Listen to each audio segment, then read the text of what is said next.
so many entrepreneurs talk about compressing time, right? And so there's all kinds of podcasts and things. I've even heard a few of yours where it was mentioned like compressing time. How do you achieve more by working less? The two most common ways that are spoken about to compress time is relationships and money.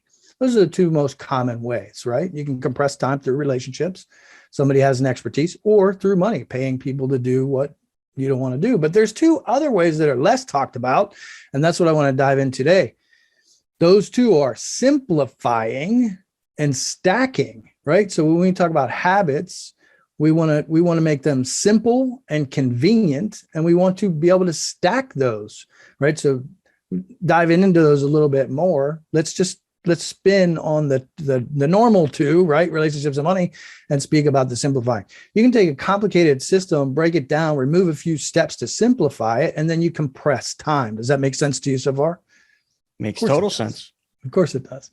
Right. Then you can take one habit, align it with another habit, and stack it so you're doing two things at the same time. Whereas normally you wouldn't want to do two things at once. Sometimes you can. Like, for example, if you're taking your morning habits, right? Maybe you want to listen to a podcast in the morning. You can listen to your podcast, and let's say you could run or work out while you listen to your podcast. So you can stack your habits in a way where you're achieving more and less time.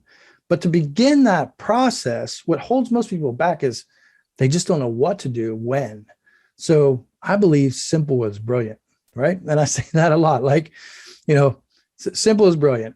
And it's a way where we take something that's big and huge, like, here's what I want to achieve in this year, right? Here's my strategic plan. And there's a gazillion things in there, right? But how do we actually achieve that? So if you have a goal for the year, simply break it down into quarters. You break those quarters down into months, break those months into weeks, and break those weeks into days. And this is disciplined work. I mean, the simple fact of the matter, Chris, you and I both know, even a lot of people hearing this, they're like, I'm not doing all that. That's a lot of work. And herein lies the problem. Mm-hmm. If you don't do it, see, I believe structure creates freedom.